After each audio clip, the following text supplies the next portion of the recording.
मैं महाक्षत्रप महाराज रुद्रदामन हूँ। जब मैंने सत्ता संभाली तब मेरा राज्य नक्शे पर था, पर तलवार की धार कुंद हो चली थी। सीमाएं सिकुड़ रही थीं और दक्षिण से सातवाहनों की सांसें मेरे किले की दीवारों तक पहुंच चुकी थीं। मैंने उसी दिन तय कर लिया, या तो इतिहास मुझे याद रखेगा या मैं इतिहास को। मैंने अपनी सेना को इकट्ठा किया। भारी कवच पहने घुड़सवार, तीरों से भरी तरकशें और आंखों में वह आग जो सिर्फ अपमान से जन्म लेती है। नर्मदा के आसपास पहली बार सातवाहन सेना से मेरा आमना सामना हुआ।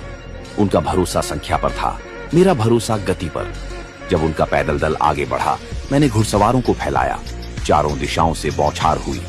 तीर ऐसे गिरे जैसे आकाश ने निर्णय सुना दिया हो। युद्ध लंबा था, रक्त से भीगा हुआ, पर अंत में उनकी पंक्तियां टूटी। मैं जीत गया, पर मैंने उनका सर्वनाश नहीं किया। वह मेरा दामाद था और मैं जानता था, हर जीता हुआ युद्ध तलवार से नहीं, कभी कभी संयम से भी पूरा होता है। उत्तर और पश्चिम में चैन नाम की चीज नहीं थी। मालव, यौधेय, अर्जुनायन, ये गणराज्य थे, सिर झुकाने वाले नहीं। हर मोड़ पर घात, हर रात चौकसी। कई बार ऐसा लगा जैसे धरती ही शत्रु बन गई हो, पर मैंने एक नियम अपनाया, जहां डर पैदा हो वहां स्वयं पहुंचो। मैं सबसे आगे रहा। जब सैनिक मुझे देखते, उनकी थकान मिट जाती। एक एक करके वे क्षेत्र फिर मेरे अधीन आए। मालवा, सौराष्ट्र, राजस्थान की पथरीली भूमि, सबने मेरी तलवार को परखा और मेरी मुहर को स्वीकार किया।